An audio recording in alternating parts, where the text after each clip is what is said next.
પુણ્ય માટેનું ભાથું ભરવાનો આ રૂડો અવસર જ્યારે ઈશ્વરે આપણને આપ્યો છે, આઈએ એ ભગવતી ભાગીરથી જ્ઞાન ગંગામાં ડૂબકી લગાવીએ, કારણ કે જીવનમાં ભાથું ભરવાનો આ રૂડો અવસર છે. જિંદગી આપણી વટ વ્યવહારમાં જ ગઈ છે. બીજા દિવસની કથા એક દ્રષ્ટાંતથી શરૂઆત કરીએ. એક ગામમાં બાપજીના દ્રષ્ટાંત કથા ચાલે. બાપજી કથા કરે, ખૂબ વિદ્વાન.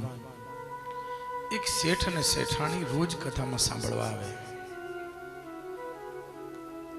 એકાગ્રતાથી કથા સાંભળે.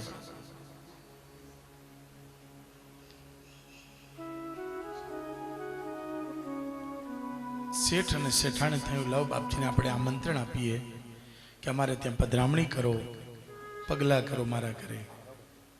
બંને જણા ગયા. બાપજી, અમારી એવી ઈચ્છા છે કે આપની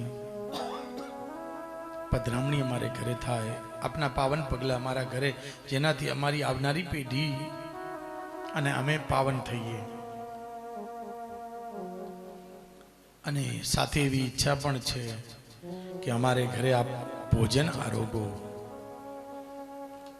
સંતે કહ્યું, મારો એક નિયમ છે, પધરામણી તો કરું પણ ભોજન એને ત્યાં જ કરું છું જેને ત્યાં હું 3 પ્રશ્નો પૂછું અને 3 પ્રશ્નનો ઉત્તર સાચા મળે.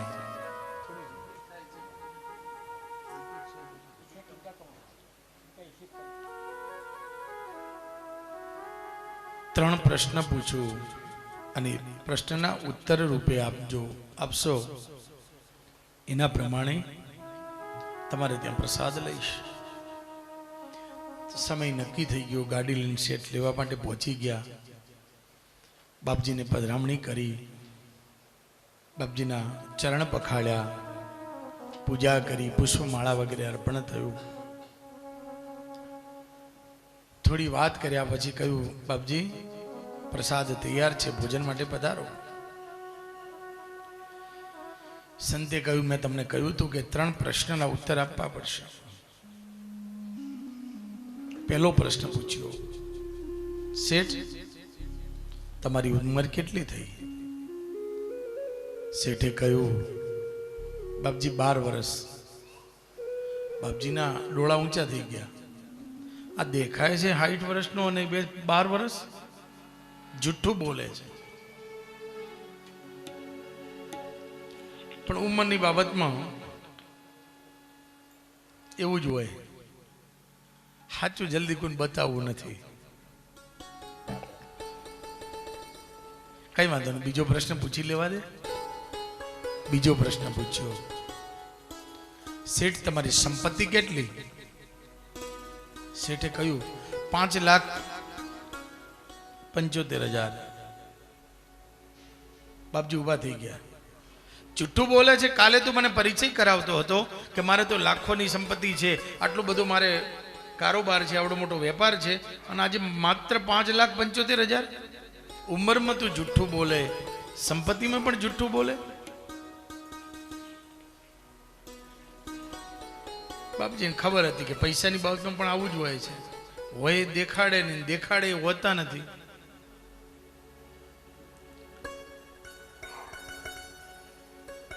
ત્રીજો પ્રશ્ન લાય, હજુ પૂછી લઉં. એટલે ત્રીજો પ્રશ્ન પૂછ્યો,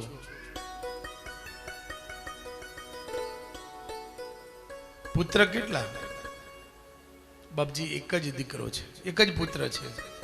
બાપજી ઉભા થઈને જવા લાગ્યા. અરે બાપજી ઉભા રહો. ઉભા નહીં, કાલે તું મને પરિચય આપતો ત્યારે એમ કહ્યું તું કે મારે 3 દીકરા છે, અને આજે તું એમ જ કહે છે 1 પુત્ર છે. તારા ત્યાં જુઠ્ઠા ને ત્યાં હવે હું ભોજન નહીં કરું. બાપજી ઉભા રહો. એની પત્નીએ કહ્યું કે બાપજી 2 મિનિટ સાંભળો તો ખરા. મારા પતિ જે કહી રહ્યા છે 100% સત્ય છે. કેવી રીતે? બેસો, હું તમને સમજાવું. આપે સૌથી પહેલું પૂછ્યું, ઉંમર કેટલી? બાપજી કહેવા માટે તો થયા છે 65 વર્ષ, પણ એ 65 વર્ષમાં અમારા જીવનમાં સાચી સમજણ અને સાચી ભક્તિ છેલ્લા 12 વર્ષથી જ આવી છે અને એ જ અમારી સાચી ઉંમર. બાકી તો બધા ગયા પાણીના રેલે. બાપજી સાંભળી પ્રસન્ન થયા.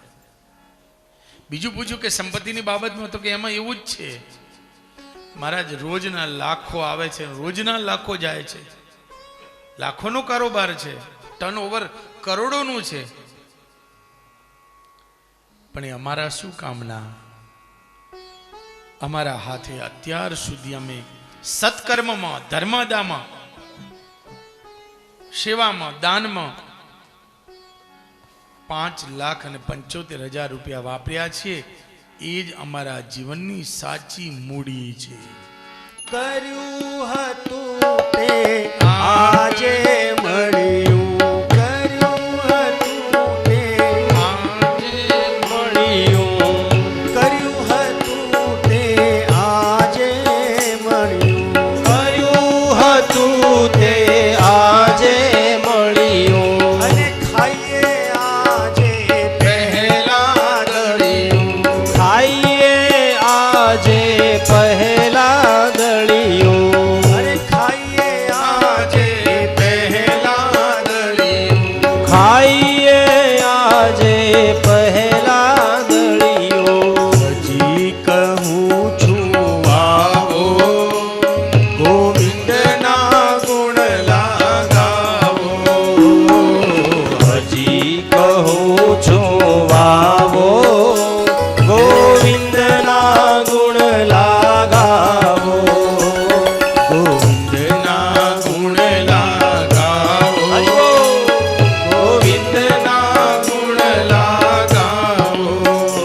ગોવિંદના ગુણ લગાવો, ગોવિંદના ગુણ લગાવો. આપેલું હશે તો આગળ આવશે. યાદ રાખજો, ધર્મમાં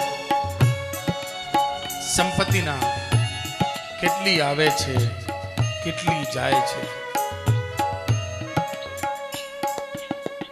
સત્કર્મમાં કેટલી વાપરો છો. કોક દિવસ બેસી અને જીવનના સરવાળો કરજો, આવેલા ગયેલાનો. કેવલ રૂપિયાનો તો બધા જ રાખો છો, કેટલા કમાણા એનો તો તમે સીએ રાખો જ છો, તમારો વકીલ. એની જોડે તો હિસાબને ગોટાળા કઢાવવાનું કરો જ છો. પણ આ કયા છે? કોઈ સંતની પાસે જે સરવૈયું કઢાવજો, અને જીવનમાં કયા ગોટાળા કર્યા છે ને ઈ કઢાવજો.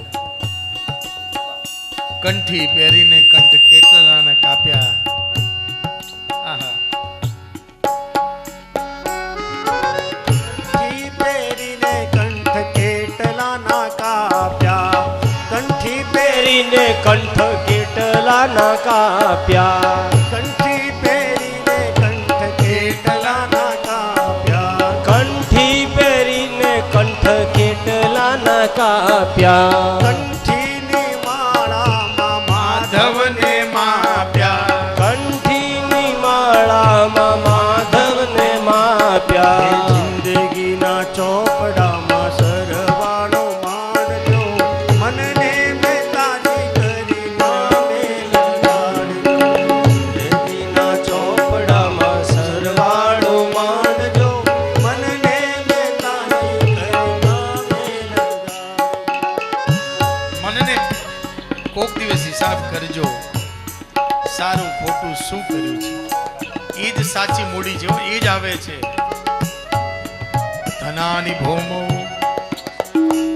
પસવશ્ચ ગોષ્ઠે ભાર્યા ગૃહદ્વારી જના સ્વસાને, કાયા માયા નાશ થવાના, કાયા માયા નાશ થવાના, જે જન્મ્યા એ તો જરૂર જવાના, જન્મ્યા એ તો જરૂર જવાના. અવસર ના આવે મારો, ગોવિંદના ગુણ લગાવો, અવસર ના આવે આવો, ગોવિંદના ગુણ લગાવો,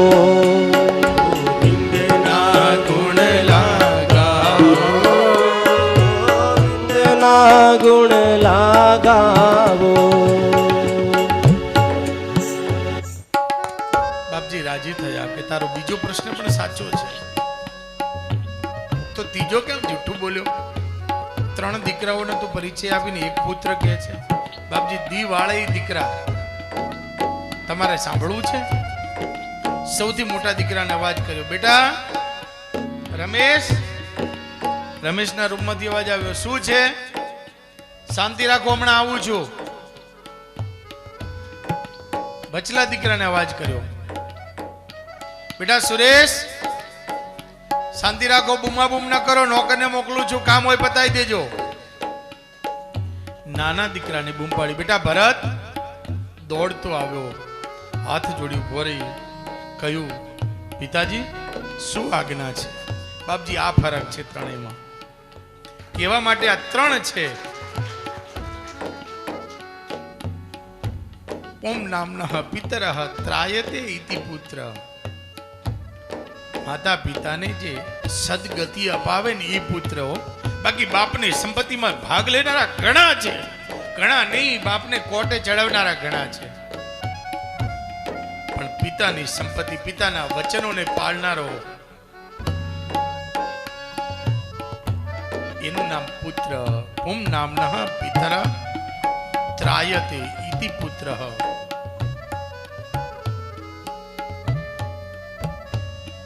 છે. ત્રણેય પ્રશ્નનો ઉત્તર સત્ય જાણીએ. બાપજી પ્રસાદ લીધો, કેવું ન પડે? આપણા જીવનનું પણ આપણે એ ભક્તિનું ભાથું ભરવા, આપણા જીવનને ધન્ય કરી અને બાળકોને એ વારસામાં સદગતિ અને સારા વિચારો આપવા માટેનો આ રૂડો અવસર. એનું નામ ભગવતી ભાગીરથી જ્ઞાન ગંગા. એ જ્ઞાન ગંગાના પ્રથમ દિવસે આપણે મહાત્મ્યનું દર્શન કર્યું. મહત્વ શું છે? આજે બીજા દિવસે ભાગવતજીના પ્રથમ સ્કંદથી આરંભ કરી અને 12 સ્કંદ સુધી આપણે બાકીની કથાને શ્રવણ કરીશું. પ્રથમ સ્કંદ, ભાગવતજીના 12 સ્કંદ છે. પ્રથમ સ્કંદનું નામ છે અધિકાર લીલા. યાદ રાખજો, 12 સ્કંદનું ભાગવતજીમાં અલગ અલગ નિરૂપણ કરેલું છે. મહાપ્રભુજી વલ્લભાચાર્યજી તો ભગવાનના 12 અંગની સાથે સરખાવેલા છે. પહેલો સ્કંદ, બીજો સ્કંદ ભગવાનના ચરણ છે, ત્રીજો ચોથો સ્કંદ ભગવાનના સાથળ છે, 5મો અને 6ઠ્ઠો સ્કંદ ભગવાનનો કટી પ્રદેશ છે, 7મો સ્કંદ કેડે મૂકેલો હાથ છે, 8મો અને 9મો સ્કંદ ડાબુ અને જમણું હૃદય છે, 10મો સ્કંદ વિશાળ હૃદયસ્થ છે, 11મો સ્કંદ લલાટ છે અને 12મો સ્કંદ ભગવાનનો જે ઊંચો હાથ કરેલો શ્રીજી બાવાનો છે શ્રીનાથજી, એ જાણે આમ બોલાવી રહ્યા છે, બસ મેરી શરણ મેં આજા. આજ 12 સ્કંદ ભગવાનનું જ અંગ છે. દ્વાદશાંગો વૈ પુરુષ, 12 અંગ વાળો આ વિરાટ પુરુષ છે. એટલે તો અમારા પંડિતો પૂજા કરે ને ત્યારે બોલે છે વાંગમય પુરાણ પુરુષોત્તમાય નમઃ. વાણીમય ભગવાનનું આ સ્વરૂપ છે. પ્રથમ સ્કંદ જેનું નામ અધિકાર લીલા, બીજું સ્કંદ જ્ઞાન લીલા, ત્રીજા સ્કંદનું નામ છે સર્ગ લીલા, જેની અંદર સૃષ્ટિ ઉત્પત્તિની કથા આવે. ચોથા સ્કંદનું નામ છે વિસર્ગ લીલા, 5મા સ્કંદનું નામ છે સ્થાન લીલા, 6ઠ્ઠા સ્કંદનું નામ છે પોષણ પુષ્ટિ, 7મા સ્કંદનું નામ છે ઉતિ વાસના લીલા. લખવટ લખી લેજો, છેલ્લા દિવસે પાછા પ્રશ્નો પૂછીશું અને પ્રશ્ન પૂછીશ ને બાયણા બંધ રાખીશ. હા, જેને આવડશે ને એને જ જવા દઈશ. હમણાં મારે જનકભાઈ 2 પ્રશ્ન પૂછ્યા ને તો ડોક્ટર સાહેબનો ને મરીશભાઈનો 2 જ હાથ ઊંચા થયા હતા. એટલે કાલે હું સાંભળ્યું તાર તમે કહેવાનો મતલબ સાંભળો જ છો. આટલું બધું યાદ તો ન રહે, અમને નથી રહેતું, તમને ના રે. પ્રયત્ન કરજો, જેટલું ઉતરે એટલું થોડું થોડું. 7મા સ્કંદનું નામ છે ઉતિ લીલા, ઉતય કર્મ વાસના, વાસના લીલા. 8મા સ્કંદનું નામ છે મનવંત લીલા, મનુઓની કથા આવે. 9મા સ્કંદનું નામ છે ઈશાનું કથા, ભગવાનના અવતારોની કથા. રામ કૃષ્ણ વગેરે. 10મા સ્કંદનું નામ છે નિરોધ લીલા. નિરોધો મુક્તિરાશ્રય. મનને અટકાવી અને ભગવાન તરફ લઈ જવું એનું નામ નિરોધ. સંસારની માયામાં સતત મન રચ્યું રહે. પેલા કાચબો હોય ને એ પોતાના બારે પાંચે અંગ બાર હોય, મોઢું અને 4 પગ, ફરતો હોય, ખાતો પીતો બધું કરે, લીલા કરે, આનંદ કરે, પણ જેવી કોઈ અવાજ કે આપત્તિ જોવે એટલે તરત 5 અંગને અંદર સમેટી લે. આપણે કરીએ કીએ છીએ ના. તો એ કુર્મોંગા નિવશર વશ એ રીતે નિરોધ કરવો એટલે પોતાના સંસારમાં નહીં રહેવું એવું નહીં હો. બાવા થઈને જતા રહો, રામ રામ રામ કરો ને ફર્યા રહો ને એવું નથી. સંસારમાં રહીને ભક્તિ કરીએ કાંઈ. ઘણા તો એમ જ સમજે છે બાવા થવું એટલે ઘર છોડીને ભાગી જવું ને એ બધું. હા લ્યો બાપજી છે જ ને, આપણે સંસારમાં જ છે છતાં સંસારથી અલિપ્ત છે. એ રીતે રહી શકાય એવું નથી કે સંસારમાં હોય. જનક મહારાજ આગળ આવશે કથા. વિદેહ જરંગ રામજીના સસરા સંસારમાં હતા છતાં સંસારથી પર હતા. આનું નામ નિરોધ લીલા. 11મા સ્કંદનું નામ છે આશ્રય લીલા. જે ભગવાનના શરણે જાય છે ને ભગવાન એને આશ્રય આપે છે. અને 12મા સ્કંદનું નામ છે મુક્તિ લીલા. મુક્તિ એટલે આપણે એમ સમજીએ છીએ કે સીધી અહીંની ટિકિટ કટાવીને ઉપર જતું રહેવું. એ મુક્તિની વાત નથી હો. કાલે કથા આવી હતી, એક ગાંઠ ફૂટી ચુંદુકારીની વાંસની. તો એ કઈ ગાંઠો ફૂટી? એટલે હકીકતમાં વાંસની ગાંઠો ફૂટી છે, વાહડો ફાટ્યો છે એમ નહીં. આપણા હૃદયની ગ્રંથિઓ જે ઘણી અંદર એવી ગ્રંથિઓ આપણે પકડી લીધી હોય ને, કોકના વિશે, કોકના મન વિશે, સંસાર વિશે, સંબંધ વિશે, ભગવાન વિશે, એટલી બધી ગાંઠો અંદર પડી છે ને આપણી. આ બધી ગાંઠો જો ખુલે ને ભવબંધનની તો મુક્તિ જ છે સાહેબ. પણ આપણે ગાંઠો ખોલતાય નથી ને ખોલવા દેતાય નથી હો. ભવબંધની ગાંઠોને ખોલવું એનું નામ મુક્તિ.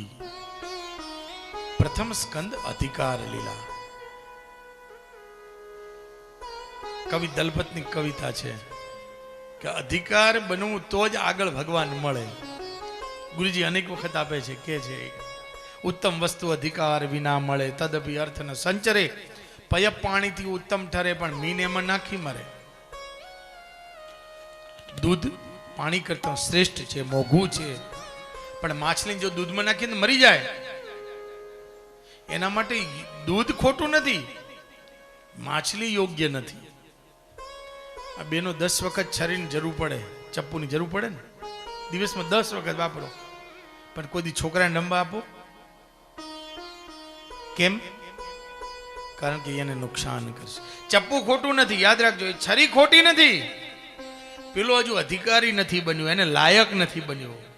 એમ જ્યાં સુધી આપણે ધર્મ અને ઈશ્વરને લાયક નહીં બનીએ ત્યાં સુધી કથાને લાયક નહીં બનીએ ને, અધિકારી નહીં બનીએ, ઈશ્વર નહીં મળે. અને મળશે તો ખોટા માર્ગે લઈ જશે.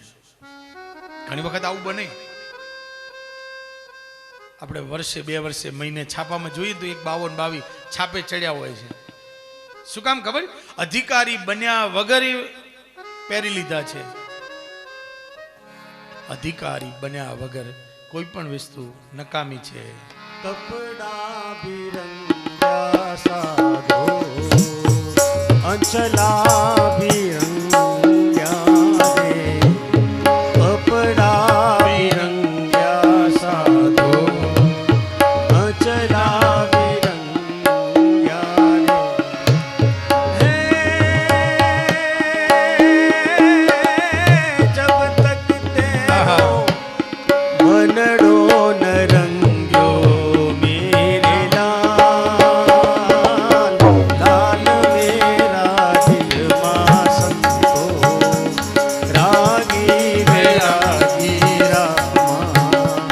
જોયું મેં તો જાગી સાધુ તેરો સંગડો ન છોડો મેરે લાલ, લાલ મેરા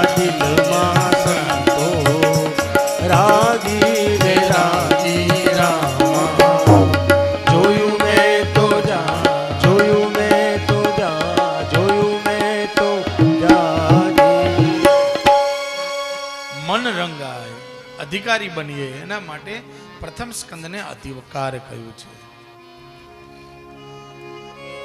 અધિકારી બનવું એટલે સાત્વિક વક્તાની સામે સાત્વિક બની અને બેહવું. યાદ રાખજો, ધર્મના નામે કેવલ દેખાવથી નથી ચાલતું, લાયક બનવું. કુરુતે ગંગા સાગર ગમનમ વ્રત પરિપાલન, શંકરાચાર્ય મહારાજ કહે છે, કુરુતે ગંગા સાગર ગમનમ વ્રત પરિપાલન અથવા દાનમ જ્ઞાન વિહીનમ સર્વમતેન મુક્તિર્ન ભજતી જન્મ સતેન. હજારો તીર્થયાત્રા કરાવો, 1000 વખત ગંગાજીમાં નાવો, પણ જ્યાં સુધી સાચું જ્ઞાન, સાચી સમજણ, સાચો અધિકાર નહીં આવે ત્યાં સુધી બધું નકામું છે. જ્ઞાનથી જ કથા અને ઈશ્વર પ્રાપ્ત થાય છે. અધિકારી બનવો, યાદ રાખો. એટલે જ પ્રથમ સ્કંદને અધિકારી બનવાનું કહ્યું છે. તો આઈએ એ પ્રથમ સ્કંદના પ્રથમ અધ્યાયનો પ્રથમ શ્લોક લખેલો છે આપણી પાસે કાગળમાં. અને પ્રથમ સ્કંદની અંદર 18,000 ભાગવતજીના શ્લોકનો સાર માત્ર એક જ શ્લોકમાં આપી દીધો છો. એ શ્લોકને સમજવા જઈએ ને તો આખા 18,000 શ્લોકનો જાણે નિચોડ હોય, એકમાં બધું જ કહેવાઈ ગયું હોય એમ. એ જે અનુષ્ઠાન મંત્રો છે એની અંદર એક સાથે આપણે પાઠ કરીએ. જન્માદ્યસ્ય યતોન્વયાદિતરતઃ સાર્ધેષ્વભીન્યસ્વરા તે બ્રહ્મહૃદાય આદિ કવયે યત સૂરયઃ તેજો વારિમૃદાં યથા વિનિમયો યત્ર ત્રિસર્ગો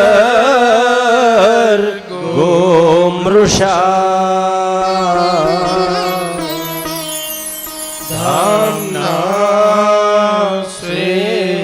સદા નિરસ્તકુહકમ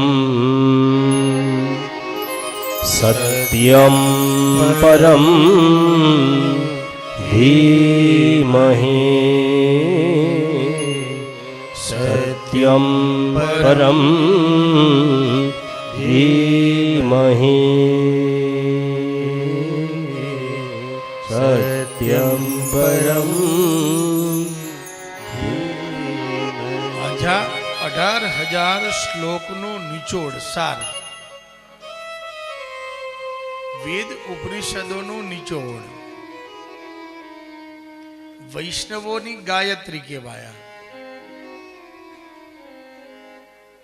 ગાયંતમ ભક્તાંત્રાયતે ઇતિ ગાયત્રી, જેનું સ્મરણ કરવાથી ભક્તોની રક્ષા થાય એને કહેવાય ગાયત્રી.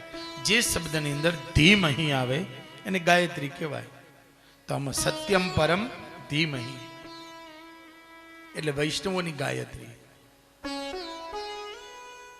શ્લોકની કોઈ પણ શ્લોકનો 7 પ્રકારે અર્થ થાય. ભાગવતજીના 7 પ્રકારે અર્થ થઈ શકે. એક, સ્કંદાર્થ, આખો સ્કંદ શું કહેવા માંગે છે. બીજો, પ્રકરણાર્થ, ભાગવતજીમાં 43 પ્રકરણ છે. ધર્મ પ્રકરણ, અર્થ પ્રકરણ, કામ પ્રકરણ, એવા પ્રકરણ શું કહેવા માંગે છે એને પ્રકરણાર્થ કહેવાય. ત્રીજું, અધ્યાયાર્થ, એક અધ્યાય, આખો અધ્યાય શું કહેવા માંગે છે. એક શ્લોકાર્થ, શ્લોક શું કહેવા માંગે છે. પાંચમું, એક પદ શું કહેવા માંગે છે, પદાર્થ. છઠ્ઠા નંબરમાં એક શબ્દ, પદમાં પણ શબ્દ હોય, એક શબ્દ શું કહેવા માંગે છે એ શબ્દને સમજવા જઈએ તો ઘણું બધું લાંબુ થાય, એને કહેવાય શબ્દાર્થ. અને 7મો, અક્ષરાર્થ. એક અક્ષરો, ખાલી ખમ લખેલું છે, ઘણી જગ્યાએ લખ્યું છે ખમ, તો ખમ બ્રહ્મ, ખમ આકાશ, કમ બ્રહ્મ, અકારો વાસુદેવ, એક એક શબ્દનો અર્થ થાય. થોડુંક પહેલા સ્કંદના પહેલા શ્લોકને સમજીએ. થોડું વેદાંત છે, બધા ભણેલા છો, આનંદ આવશે. શું કહેવા માંગે છે વ્યાસજી? જન્માદ્યસ્ય યતઃ. શંકરાચાર્ય મહારાજે બ્રહ્મસૂત્રો લખ્યા. એ બ્રહ્મસૂત્રના વ્યાસજીના સૂત્રોમાં પહેલું સૂત્ર છે અથાતો બ્રહ્મ જિજ્ઞાસા. બ્રહ્મસૂત્રનું પહેલું સૂત્ર અથ અત બ્રહ્મ જિજ્ઞાસા. બ્રહ્મસૂત્રો એટલે શું? એક તરફ કહી દઉં. કોલેજમાં આવ્યા પછી જે પ્રોફેસર ભણાવે ને પોઈન્ટ ટુ પોઈન્ટ ભણાવે. પછી વાર્તાઓ ન હોય. આપણે પહેલા બીજા ધોરણમાં હોય ને ત્યારે વાઘની, સ્વરુની, સિંહની, પેલા મગરની આવી બધી વાર્તાઓ આવતી. ગામમાં આમ હતો ને તેમ હતો, અને પછી છેલ્લે નાનો સાર મૂક્યો હોય. એ સારને લેવા માટે આખી વાર્તા ભણવી પડે. એ પણ પહેલા, બીજા, ત્રીજા, પાંચમા, 10મા ધોરણ સુધી. જેમ જેમ આગળ વધીએ એમ વાર્તાઓ ઓછી થતી જાય. પોઈન્ટ ટુ પોઈન્ટ ભણવામાં આવે. અને જ્યારે કોલેજમાં આવે ને, કે પીએચડી જ્યારે કરતો હોય ને વ્યક્તિ, એમફિલ કરતો હોય ને, ત્યારે તો માત્ર એને એક એક શબ્દ ઉપર જ સમજાવવાનો હોય. એમ બ્રહ્મસૂત્રો એટલે અથા તો બ્રહ્મ જિજ્ઞાસા. હવે અથ અત બ્રહ્મ જિજ્ઞાસા. હવે આપણે બ્રહ્મ જિજ્ઞાસાની શરૂ કરીશું. હવે આમ તો સમજવા જઈએ ને, વેદાંતની વાત છે એટલે બ્રહ્મ જિજ્ઞાસા એટલે શું, જિજ્ઞાસા એટલે શું, બ્રહ્મ એટલે શું, તો એની આગલું પહેલું કેટલું ભણવું પડે હો. બીજું સૂત્ર મૂક્યું જન્માદ્યસ્ય યતઃ. જન્મ વગેરે જેનાથી થાય છે તે, એટલે કે જન્મ આપે છે, પાલન કરે છે, મૃત્યુ સંહાર બધું જ ઈશ્વર કરે છે તે, જે આપણે કાલે થોડુંક સમજ્યા હતા. એ બીજું સૂત્રથી ભાગવતજીની શરૂઆત કરી. એટલે ભાગવતજી બ્રહ્મસૂત્ર સમાન છે. જન્મ વગેરે જેનાથી થાય છે તે ઇતરતઃ ચ અર્થેષુ અભિજ્ઞ. થોડું વેદાંત છે પણ સમજો, મજા આવશે. ભલે કે આપણે અનેક વખત એકની વાર્તાઓ સાંભળી જ છે, વાર્તાઓ તો, પણ થોડુંક આવું સમજીએ. બાકી હમણાં કથા આપણે લેવાના જ છીએ. કૃષ્ણ કનૈયા.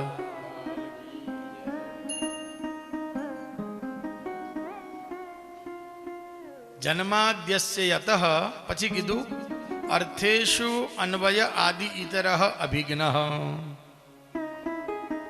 તો કે એ જન્મ વગેરે જેનાથી થાય છે તે બ્રહ્મ કઈ રીતે સમજાશે? તો કે અનુભવથી સમજાશે, સિદ્ધ ન કરી શકાય. લેબોરેટરીમાં સાયન્સનો વિદ્યાર્થી લેબોરેટરીમાં જાય તો એને કોઈ પણ વસ્તુને ભાઈ આ આમ આમ આમ આમ કરવાથી આવું થાય, તો એને સિદ્ધ કરવાનું હોય ને. અને સિદ્ધ કરવા માટે એને એ બધી બે વસ્તુ ભેગી કરવાની ને એના દ્વારા કંઈક મેળવવામાં આવે. આને કહેવાય સિદ્ધ કર્યું. ત્યારે ભગવાનને સિદ્ધ ન કરી શકાય, યાદ રાખજો, પણ અનુભવથી સમજાય. અર્થેષુ અભિજ્ઞ. એ ભગવાનને ખોવાઈ જાઓ તો, યાદ રાખજો, ખોવાવું પડે છે, સ્વયંને ભૂલવા પડે તો એ ઈશ્વર સમજાય. પેલા તરવૈયા હોય ને, નદીને પાર કરતા હોય, સમુદ્રને પાર કરતા હોય, આમથી આમ આમ ગમે તે લોકો તરી શકે. ગમે તેવો તરવૈયો હોય ને એ તરી જાય, પણ શાંત પાણીને તરી શકે, કે વધારે ચાલુ પાણીને તરી શકે. પણ પેલી જે ઘૂમરી પડતી હોય, તમને ખબર હોય તો, ગમે તેવો તરવૈયો હોય પણ ઘૂમરીમાં જાય ને તો તરવૈયો બહાર ન નીકળી શકે. કેમ કે ઘૂમરીમાં એ તાકાત છે. ગમે તેવો એ બહાર જવાની જેટલી તાકાત કરશે ને, પેલી ઘૂમરી એને અંદર લઈ જાય. તો ત્યાં શું કરવું પડે ખબર છે? પોતાની જાતને મૂકી દેવી પડે. એને બહાર નીકળવાનો પ્રયત્ન ન કરાય, અંદર જતું રહેવાનું. અને એ જ ઘૂમરી અંદર લઈ જાય તો ખરી, પણ બીજે બહાર કાઢે. એમ અભિજ્ઞ અર્થે શું? એનો મતલબ શું થાય? કે તમે એ ઈશ્વરની આગળ સમર્પિત થઈ જાઓ, એની આગળ બુદ્ધિ ન લગાવો, એને સિદ્ધ કરવાનો પ્રયત્ન ન કરો. સમર્પિત થાવ, પોતાની જાતને ભૂલી જાઓ, તો એ જ ઈશ્વર તમને બેડો પાર કરી સામે કાઢી આપશે. તરવું પણ નહીં પડે હો. સંસાર સાગરને તરવું નહીં પડે. ઈશ્વર તમને પેરે પાર લઈ જશે. અને સ્વરાટ. સ્વેનૈવ રાજતે ઇતિ સ્વરાટ. જેને પોતાનું તેજ છે, સ્વ એટલે પોતાનું અને રાટ એટલે તેજ. જેને પોતાનું તેજ છે અને પોતાના તેજથી આ જગતને પ્રકાશિત કરી રહ્યા છે. યાદ રાખજો. જન્માદ્યસ્ય તન્વયાદિતરતશ્ચાર્થેષુ અભિજ્ઞ સ્વરાટ. પહેલા જ પદનો અર્થ. બીજા પદને સમજીએ. તેને બ્રહ્મ હૃદય આદિ કવયે મુહ્યંતિ યત્સૂરયઃ. તેને એટલે કે એ બ્રહ્મને આદિ કવિ કોણ? બ્રહ્માજી. મુહ્યંતે મોટા મોટા આદિ કવિ બ્રહ્માજી જેવા પણ જેની માયાથી મોહિત થાય છે. મોહિત થવું એટલે તેજો વારીમ યથા. જેમ દરિયામાં રણમાં આપણે ફરવા જઈએ તો રણમાં તમે દૂર જુઓ તો પાણી જેવું દેખાય, પણ હોય છે ખરું? અરે આપણે રોડ ઉપર જોઈએ તો એ નથી હોતું. તો શેના લીધે એ પાણી દેખાય છે આપણે રોડ ઉપર? ક્યારે વિચાર્યું? તેજો વારીમ યથા. સૂર્યના કિરણોને લીધે વરસાદ એ પાણી જેવું દેખાય છે, બાકી હોતું નથી. જેમ જેમ તમે નજીક જાઓ એમ પાણી તો દૂર થતું જાય ને આગળ પાણી દેખાતું જ જાય.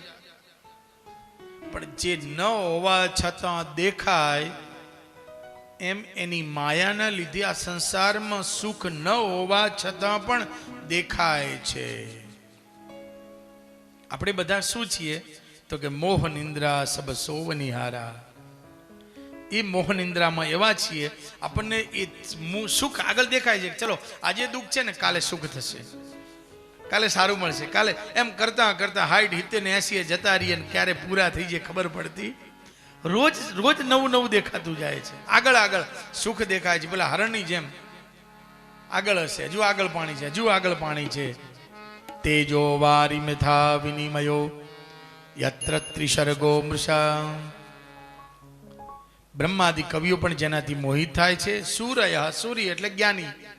જૈનોમાં એક શબ્દ છે સુની, સુરીજી મહારાજ, વિજય સુરીજી મહારાજ, ફલાણા સુરીજી મહારાજ એવું કહે છે ને. સૂર્ય એટલે ખબર? જ્ઞાની. સંસ્કૃતમાં સૂર્ય એટલે જ્ઞાનીઓ. મોટા મોટા જ્ઞાનીઓ પણ આ માયાથી મોહિત થાય છે.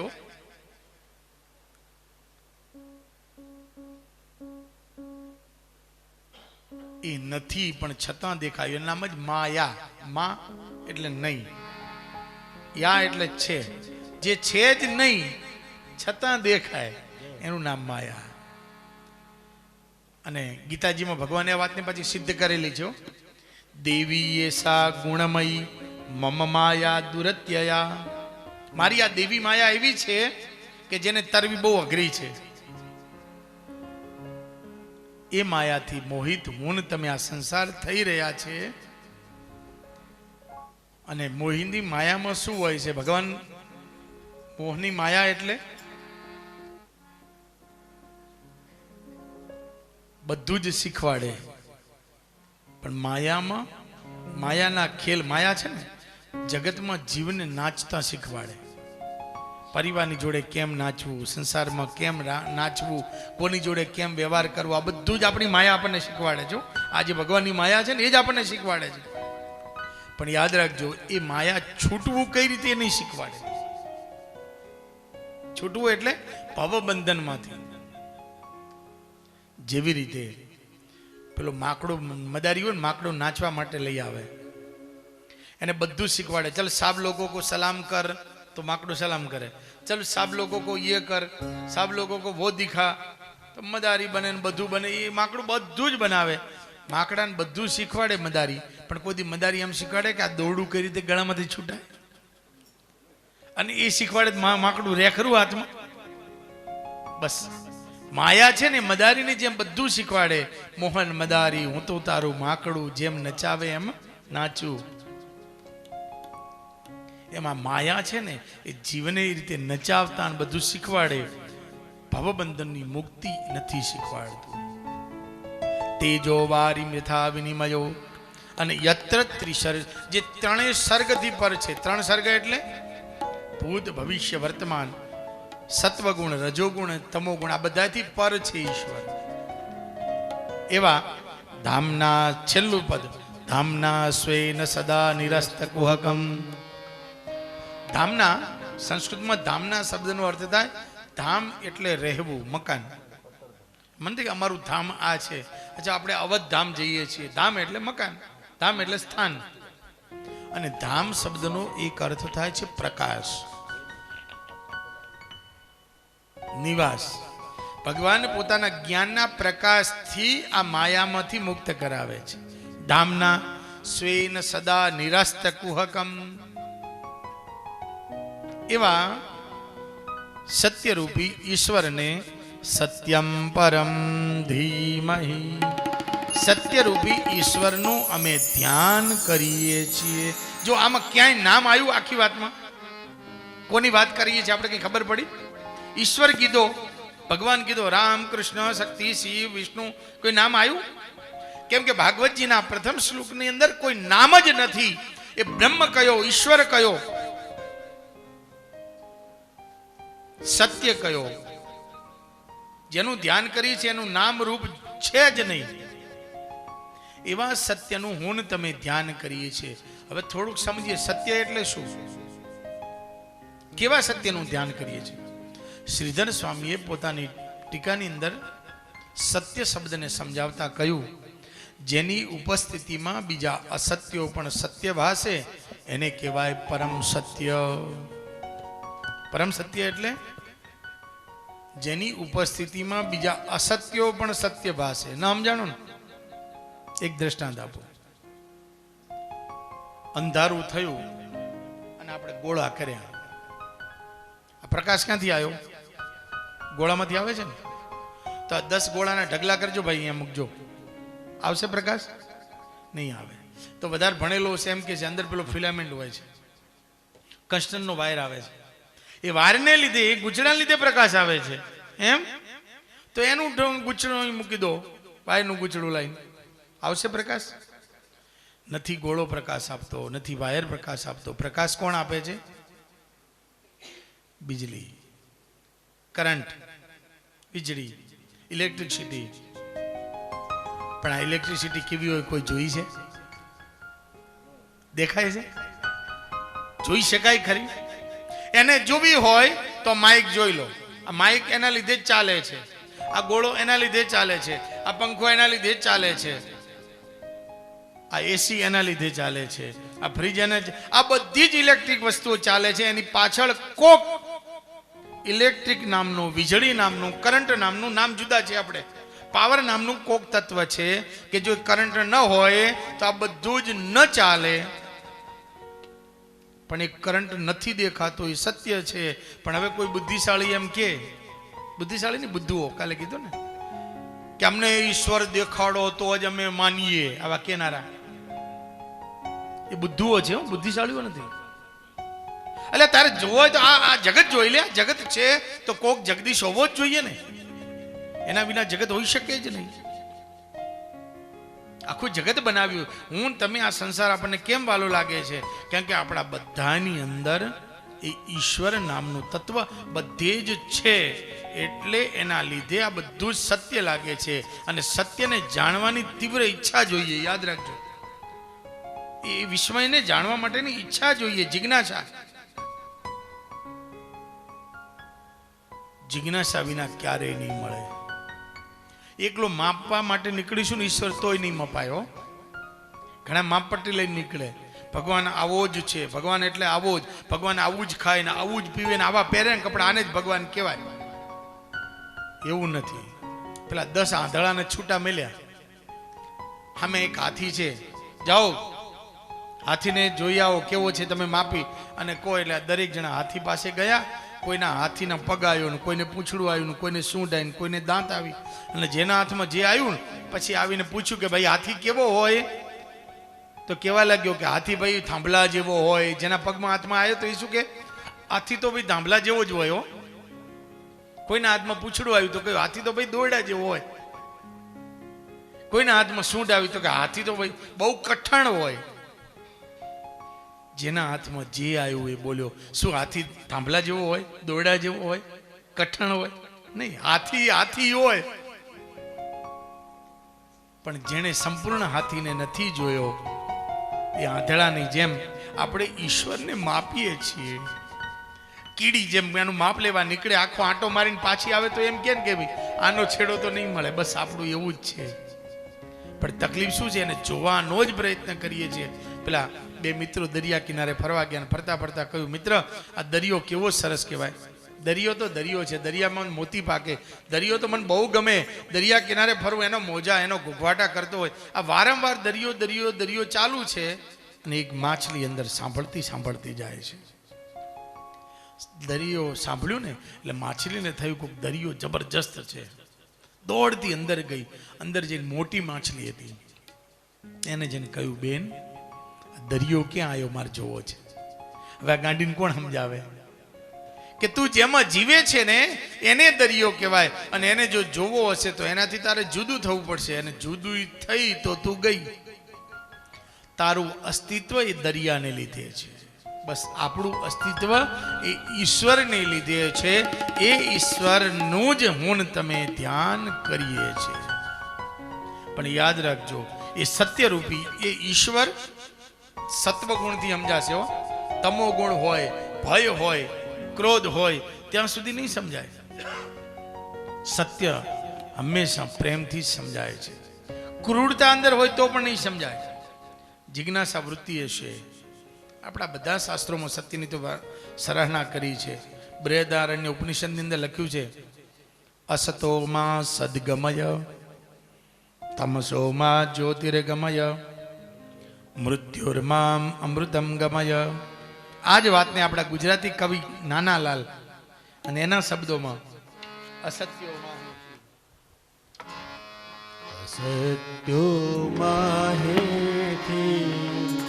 પ્રભુ પરમ સત્યે તો લઈ જા અંધારેથી પ્રભુ પરમ તેજે તો લઈ જા.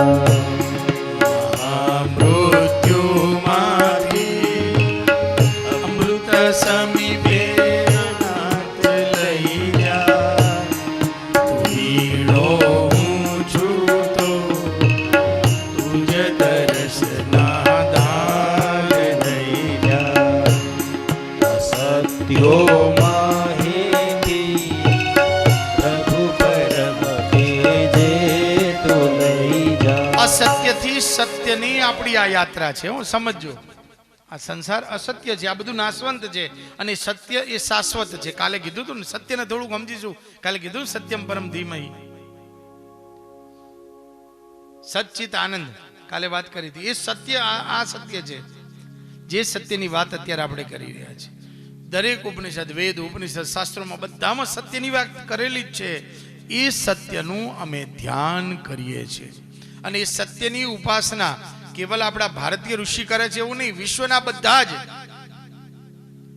અનેક જાતના ગ્રીક કલ્ચર, વેસ્ટર્ન કલ્ચર, બધાના ત્યાં જે થઈ ગયા, સોક્રેટિસ, પ્લેટો, બધા જ સત્યની જ અસ્તિત્વના અર્કને, આ એન્ટોલોજીને શોધવાનો બધાય પ્રયત્ન કર્યો છે. એ સત્ય કોણ છે, એ ઈશ્વર કોણ છે, ભલે આપણે નામ રૂપ પૂજીએ છીએ, વાત જુદી છે, પણ એ અસ્તિત્વના અર્કને એટલે કે એ સત્યને સમજવા માટેની આ કથા છે. સત્યમ પરમ ધીમહિ. એ સત્યને યાદ રાખજો.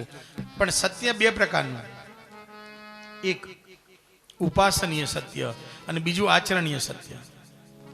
ઉપાસનીય એટલે જેની આપણે પૂજા કરીએ છીએ. તે સવારે ઉઠીને નિયમ હોય ને, કોઈને ભાઈ માળા કરવાનો, કોઈને યજ્ઞ કરવાનો, કોઈને જપ કરવાનો, કોઈને તપ, કોઈ સંધ્યા કરે, કોઈ ભગવાનનું મંદિરે જાય, કોઈ નામ લે. આ બધી ઉપાસના કરો છો, દીવો બધી કંઈક તો કરો છો ને. આને કહેવાય ઉપાસનીય સત્ય. એટલે કે એ સત્યની, એ ઈશ્વરની રોજ ઉપાસના કરવી. બીજું છે આચરણીય સત્ય. ઘણા ઉપાસના ન કરતા હોય, પોતાનું જીવન જ એવું આચરણીય બનાવે કે સત્યમય જ જીવતા હોય. એ કોઈ પણ ભોગે ખોટું જીવે નહીં, ખોટું કરે નહીં, ખોટું બોલે નહીં.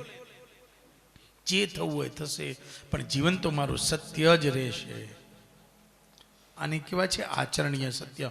ઉપાસનીય સત્ય હોય બરાબર છે, પણ જ્યાં સુધી આચરણીય નહીં બને ત્યાં સુધી અધૂરું છે. અને આચરણીય કરવું એટલે તલવારની ઢાલ ઉપર ચાલવું, હો, બહુ અઘરું છે. ગંગા સતી પાનભાઈ કહે છે ને, એને તલવારની ધાર ઉપર ચાલવા જેવું છે.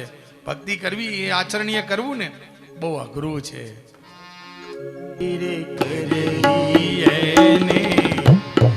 રાખ થઈને રે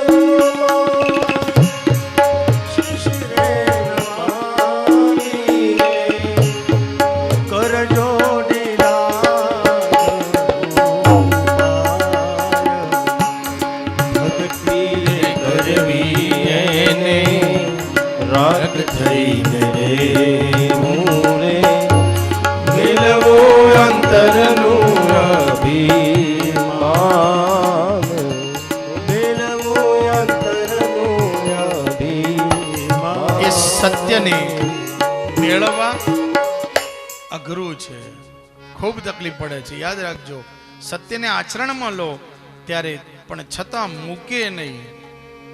બાકી કેટલાયને સત્ય હોય ને બહુ સહન કરવું પડે, હાચાને જ ચૂલે ચડવું પડે ને. આપણા ગુજરાતી કવિ એક વિપિન પરીખ, એની બહુ સરસ એક કવિતા યાદ આવે. એણે લખ્યું કે એ લોકોએ સોક્રેટિસને ઝેર આપીને માર્યો, એ લોકોએ સોક્રેટિસને ઝેર આપીને માર્યો, એ લોકોએ ઈસુને ખીલા ઠોકીને માર્યો, એ લોકોએ ગાંધીને ગોળીઓથી માર્યો, એ લોકો મને કંઈ નહીં કરી શકે. કેમ? કારણ કે હું સાચું બોલવાનો આગ્રહ નથી રાખતો. સાચું બોલે ને એને સહન કરવું પડે, ખોટાને શું હોય. અને યાદ રાખજો, સત્યનો પ્રભાવ પડે અને ખોટાનો વટ પડે.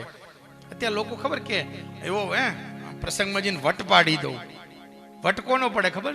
ખોટાનો.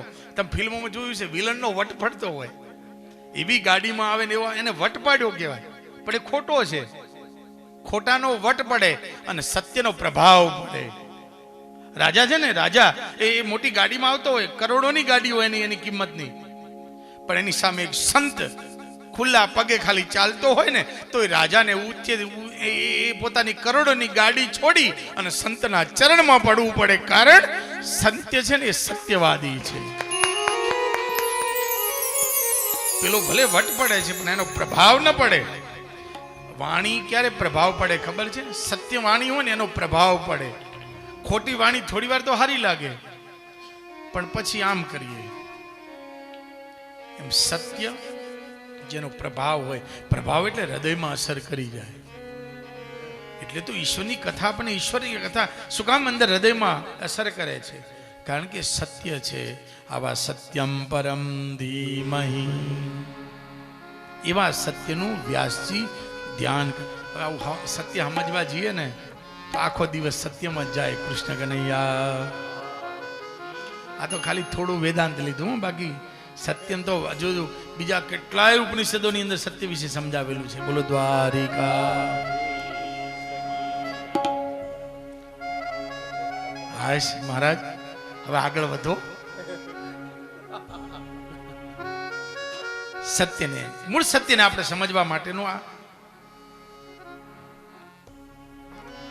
બધા વિદ્વાન બેઠા છો ને એટલે થોડુંક આવું લેવાની ઈચ્છા થાય. હો, નહીં તો હળહળાટ હમણાં કથા તો આપણે લેવાના જ છીએ. હવે બીજા શ્લોકની અંદર એ સત્ય ધર્મ કોને કહેવાય?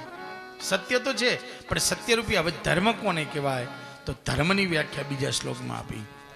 ધર્મ પ્રોજિત કૈતવોત્ર પરમો નિર્મત્સરાણામ સતામ વૈદ્યમ વાસ્તમવત્ર વસ્તુ શિવદમ તાપત્રયોર્મૂલનમ શ્રીમદ્ભાગવતે મહામુનિકૃતે કિંબા પરેરીશ્વરાટ સદ્યો રુદ્ય વરુદ્ય તેત્ર કૃતિવી શુશ્રુશ્રુભિ સત. બીજા શ્લોકમાં પ્રસ્તાવના કીધી. ધર્મની પ્રસ્તાવના કરવી પડે ને. કોઈ પણ લેખક લખે ને પુસ્તક, એમાં પ્રસ્તાવના લખે. તો બીજા શ્લોકનું નામ છે પ્રસ્તાવના. આ ધર્મ કેવો છે તો કે સત્ય તો જ મળશે. બે વસ્તુ હશે, એક નિર્મત્સરણ. નિર્મત્સરતા એટલે ઈર્ષ્યા. મત્સરતા એટલે ઈર્ષ્યા. મત અગ્રે સરતી ઇતિ મત્સરઃ. આ મારાથી આગળ જાય નથી, વાંધા છે ના હોય ખબર. આ મારાથી આગળ જાય એટલે ઈર્ષ્યા થાય, એને મત્સર કહેવાય છે. અને નિર્મત્સર એટલે જેને ઈર્ષ્યા જતી રહે. પોતાના મન, કોઈના વિશે કોઈ ઈર્ષ્યા નહીં રાખવાની. કોણ આગળ શું કરે છે. નિર્મત્સરા એટલે એક તો ઈર્ષ્યા રહિત ના થઈ જાઓ તો ધર્મ મળશે, ઈશ્વર તો મળશે. જ્યાં સુધી બીજાની આઘા પાછીને ઈશ્વરતા, મત્સરતા નકામી. ધર્મ પ્રોંજિત. અને બીજું કીધું કૈતવ. કૈતવ એટલે કપટ. ધર્મમાં કપટ ન હોવું જોઈએ. નિષ્કપટ અને નિર્મત્સરતા આ બે હશે તો જ એ સત્યરૂપી ઈશ્વર મળશે. ત્રીજા શ્લોકની અંદર કહ્યું, ભાગવતજીએ વેદરૂપી કલ્પવૃક્ષનું ગલિતમ ફલમ નિગમ કલ્પતરોર ગલિતમ ફલમ સુખમ પિબત ભાગવતં રસમાલયં મુહુરહો રસિકા ભુવિ ભાવુકા. હે ભાવુકજનો, વેદરૂપી આ કલ્પવૃક્ષનું ગલિતમ પાકી ગયેલું ફળ કાનથી પીવો. બીજા બધા ફળ આપણે મુખથી પીએ, પણ આ ફળ એવું છે, આ રસ એવો છે, કર્ણથી પીવો. મુહુર્મુહુ, વારંવાર પીવો. ત્રીજા શ્લોકથી હવે સૌનક આદિ અને સુતજીના 6 પ્રશ્નોથી ભાગવતજીની શરૂઆત થાય છે. સૌનક ઋષિએ સુતજીને પ્રશ્ન પૂછ્યો, મનુષ્યનું પરમ કલ્યાણ શેમાં રહેલું છે. બીજો પ્રશ્ન પૂછ્યો, ભગવાનના ભક્તિ કર્યા પછી કલ્યાણના માર્ગ કયા કયા છે. ટૂંકમાં અમને માર્ગ સમજાવો. ત્રીજો પ્રશ્ન પૂછ્યો, ભગવાન શ્રી કૃષ્ણની પ્રાપ્તિનું સાધન કયું છે. કૃષ્ણ પ્રાપ્તિ કરમ સસ્વત સાધનમ તદ્વધાદુના. ભગવાન કૃષ્ણને પ્રાપ્ત કરવાનું સાધન અમને સમજાવો. ચોથો પ્રશ્ન પૂછ્યો, ભગવાનના ઉદાર ચરિત્રો અમને સંભળાવો. પાંચમો પ્રશ્ન, ભગવાને કયા કયા અવતાર લીધા અને શા માટે લીધા. ભગવાન બરે હું કેમ અવતાર લેવા પડે. અને છઠ્ઠો પ્રશ્ન પૂછ્યો, ભગવાન સ્વધામ ગયા પછી ધર્મ કમ શરણમ ગતઃ.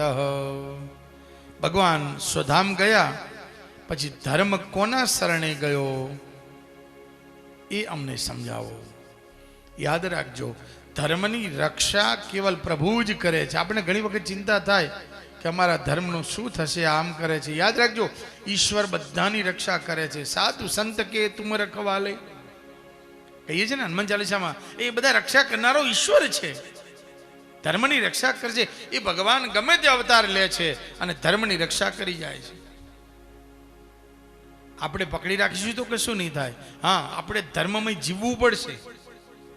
આપણે બેફામ થઈ જઈએ ને તો કે ભગવાન નો આવે. ધર્મમય જીવન હોય તો મળે. કબીર મહારાજ વારાણસીમાં પોતાની જે ઝૂંપડી હતી ને ત્યાં ભક્તિ કરે. સંતોનો નિયમ હોય, યા નિશા સર્વભૂતાનામ યસ્યામ જાગૃતિ સંયમી. હાજ પડે ને એટલે સંતો પોતાનું ભજન કરે. રાત્રે નથી પેલા ભજન વાળા ઢોલક મંજીરા લઈને બેસી જતા હોય. એટલે સંત રોજ કબીર મહારાજ એમની સાંજે ઝૂંપડીમાં રોજ ભજન કરે ને એ કબીરની જોડે બીજા 25-50 માણસો ભેગા થઈ જાય. ઢોલકાન મંજીરાન તાલ લઈને બરાબર કબીરના ઝૂંપડાની સામે જ એક ગણિકાનો મહેલ. હવે ગણિકાને હાજે એ જ વખતે પાછું એને રાતે મહેફિલ જામી હોય, નાચવા વાળી પેલી નર્તકી હાજે નાચવાનું એને ચાલુ થાય અને આ ઢોલકાનો અવાજ સાંભળે એટલે એને પડે તકલીફ. 1 દિવસ 2 દિવસ રોજ ચાલ્યું. પેલીને ધંધો ઓછો થવા લાગ્યો, લોકો આવવાનું બંધ કરી દીધું. કબીરના આ ઢોલકાના આંભળી આંભળી. એક દિવસ એનો કોક યાર હતો, એને જઈને કહ્યું કે ભાઈ આના કંઈક કરને આને, એટલે કોઈ ધમકી આલી આવ્યું, પણ તો સંતે તો કબીરે તો કંઈ પોતાની ભક્તિ બંધ કરી નહીં, ચાલુ રાખી. પેલા યારને ગુસ્સો આવ્યો, એ ગણિકાનો જે નર્તકીનો યાર હતો ને એને, અને આવી અને કબીરના ઝૂંપડાને હળગાવી દીધું. હળગાવીને તો ભાગ્યો.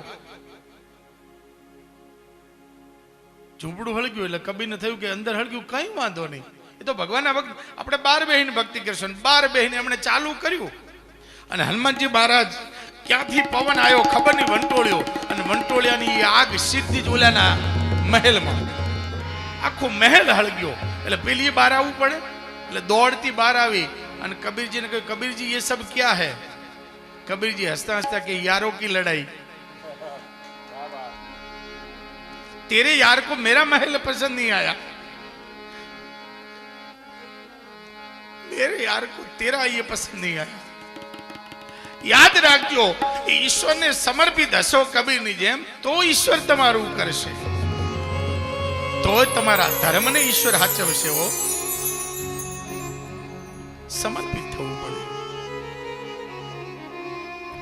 6 પ્રશ્નોના ઉત્તરમાં કહ્યું કે તમને ભાગવતજીના માધ્યમથી આ બધા 6 પ્રશ્નોના હું તમને ઉત્તર આપું છું. સુતજીએ પોતાના ગુરુને યાદ કરી મંગલાચરણ કર્યું. યમ પ્રવ્રજન તમપેત કૃત્યમ વિપાયો વિરહ કાતરયા જુહાર પુત્રે તન્મયતયા તરભોભિનેન્દુ સ્તં સર્વભૂતહૃદયં મુનિમાનતોસ્મિ નારાયણં નમસ્કૃત્ય નરં ચૈવ નરોત્તમં દેવીં સરસ્વતીં વ્યાસં તતો જયમુદીરયેત. નારાયણને વંદન કરી, ભગવાનને વંદન કર્યા. વ્યાસજીને સુતજી હવે કથાની શરૂઆત કરતા કહ્યું કે ભાગવતજીના માધ્યમથી હું તમને જે પ્રશ્નોના ઉત્તર આપું છું એમાં ભગવાને 24 અવતાર લીધા. કયા કયા? તો કે સૌથી પહેલા ભગવાને સનત કુમારનો અવતાર લીધો, બીજા નંબરનો ભગવાને વરાહ અવતાર લીધો, ત્રીજા નંબરમાં ભગવાને નારદનો અવતાર લઈ, ચોથા નંબરમાં ભગવાને નરનારાયણ ભગવાનનો અવતાર લીધો, પાંચમા નંબરમાં ભગવાને કપિલ નારાયણ અવતાર લીધો જે સિદ્ધપુરના, છઠ્ઠા ભગવાન દત્તાત્રેય થયા અત્રિ અનસુયાને ઘરે, એ અવતાર લીધો, સાતમો યજ્ઞ નારાયણ આકુતિ અને રુચિક ઋષિને ત્યાં અવતાર લીધો, સાતમો યજ્ઞ નારાયણ, આઠમો ઋષભદેવ જૈનોના પ્રથમ તીર્થંકર, નવમો ભગવાન પૃથુ જેમણે ટાઉન પ્લાનિંગ ખેતી કેવી રીતે કરવી એ જે શીખવાડ્યું એ પૃથુ અવતાર થયો, દસમો ભગવાન મત્સ્ય અવતાર લીધો, 11મો કુર્મ નારાયણ કાચબાના રૂપે લઈ, 12મો ભગવાને ધન્વંતરી અમૃત પ્રગટ કર્યું, 13મો મોહિની નારાયણ જે અમૃત દેવોને પીવડાવી દાનવોને ના આપ્યું,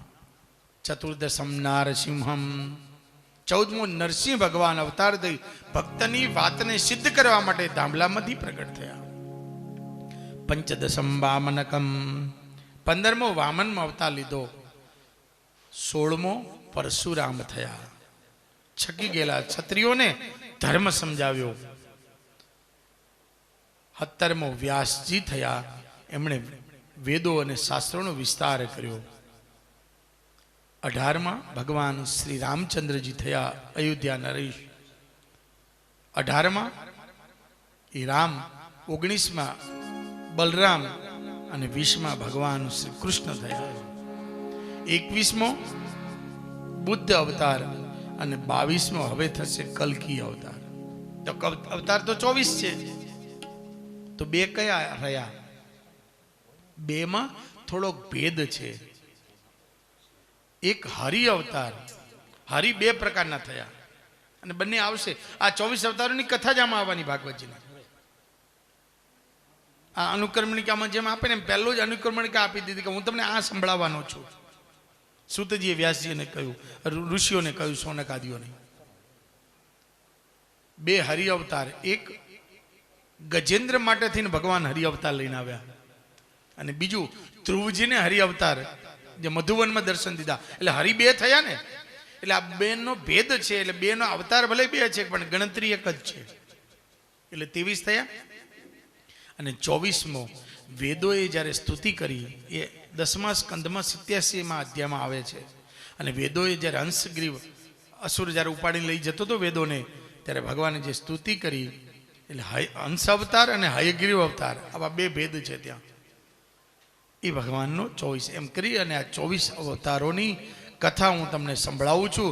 વ્યાસજીએ ભાગવત લખ્યું એની પાછળનો આશય એ જ હતો કે જીવ માત્રના આ 6 પ્રશ્નના માધ્યમથી કલ્યાણ થાય.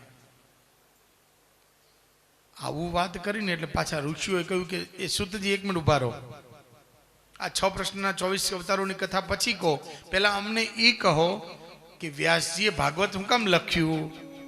પ્રશ્ન તો થાય ને, પહેલા જે થયું કે ભાગવત લખ્યું શું કામ, ભાગવતજી કેમ લખવું પડ્યું વ્યાસજીએ? તો એક કામ કરો, અમને ભાગવતજી વિશે એટલે કે ભાગવતજીના રચયિતા વ્યાસ નારાયણ વિશે કહો. બીજું, આ કથા વાંચી કોણે? તો કે સુખદેવજી મહારાજે. તો સુખદેવજી મહારાજ વિશે કહો. અને ત્રીજું, આ કથા સાંભળી કોણે? રાજા પરીક્ષિતે. તો રાજા પરીક્ષિત વિશે કહો. એટલે ભાગવતના વક્તા, ભાગવતના શ્રોતા અને ભાગવતના રચયિતા આ ત્રણેયના વિશે અમને પહેલા એ કથા કહો. તો સૌથી પહેલા કથા આવે વ્યાસ નારાયણની કરે છે. પોતાના ગુરુની કથા આવી ને એટલે સુતજીને પણ આનંદ થયો.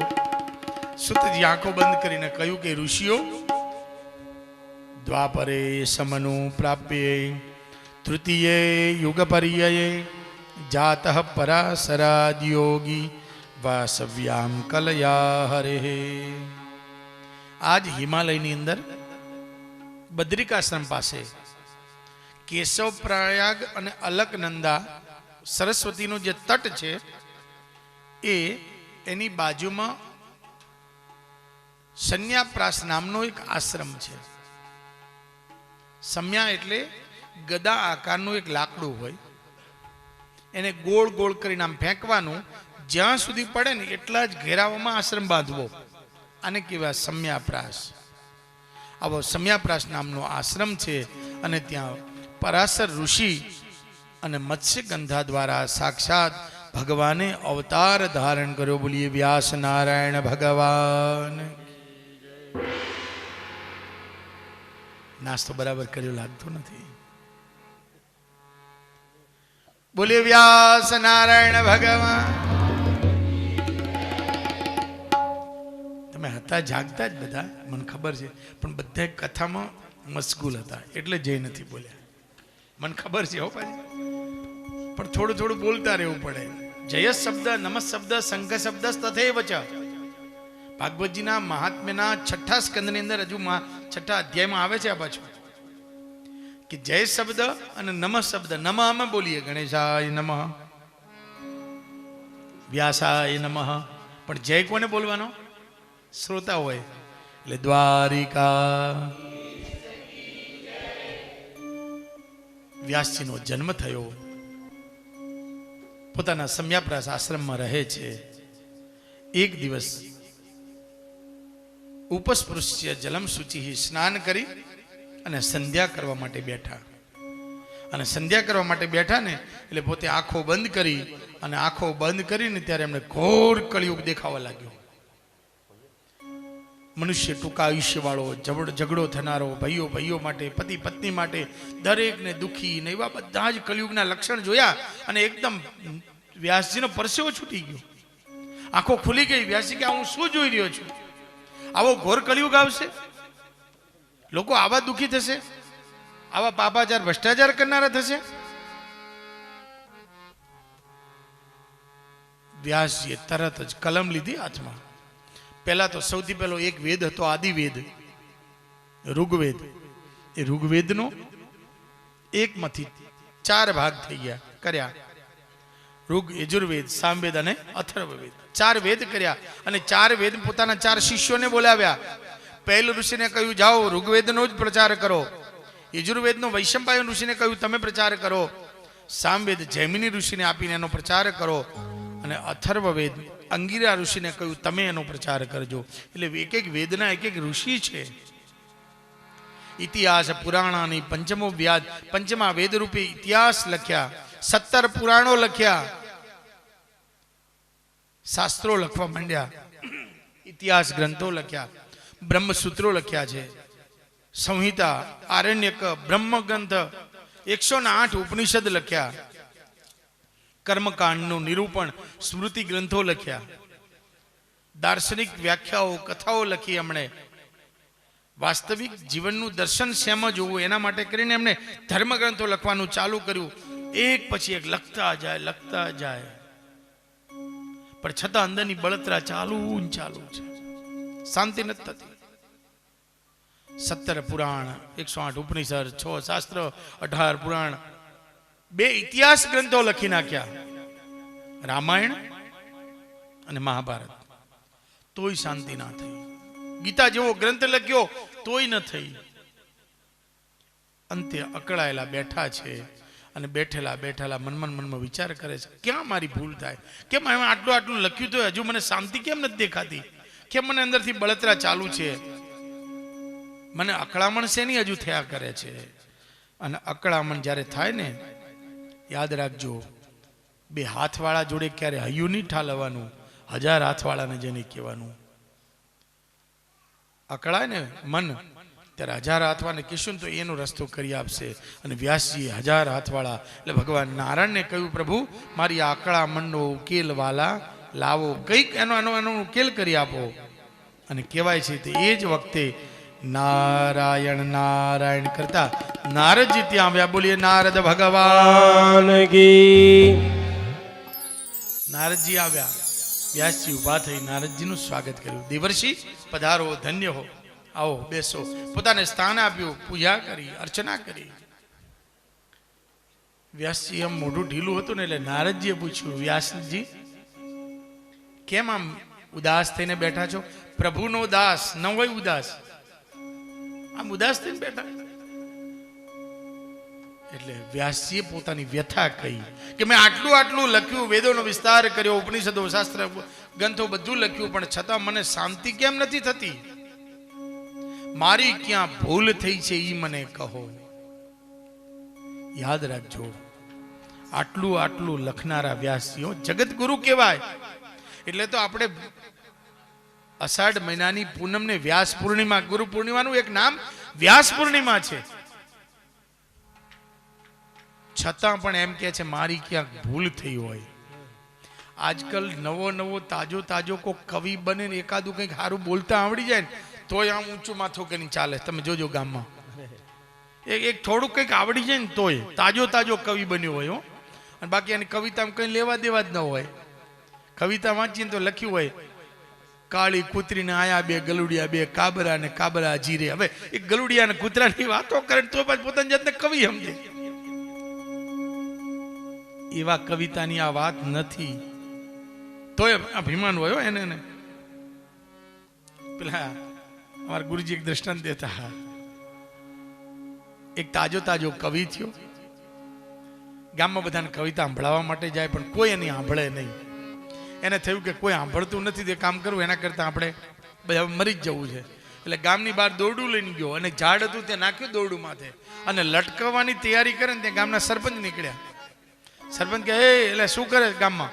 સરપંચ એટલે ગામનો ભાઈ વડો. શું કરે તું? એટલે કે મેં કવિતા લખી છે પણ કોઈ સાંભળતું નથી એટલે મરી જવું છું. મરાતું હશે? હું તારી કથા સાંભળીશ, બોલ મને સંભળાય તું તારી કવિતા. બોલા એમ થયું કોક તો સાંભળનારો મળ્યો. પેલા પોતાની આંખો બંધ કરીને કવિતા ચાલુ કરી. કવિતા એટલી લાંબી હતી કે કવિતા પૂરી થઈ, આંખો ખોલીને જોયું તો સરપંચ લટકતા હતા. બોલે એમ થયું કે આવી કવિતા સાંભળવી એના કરતો ભગવાનને આ એવી કવિતાની વાત નથી. યાદ રાખજો કૃષ્ણ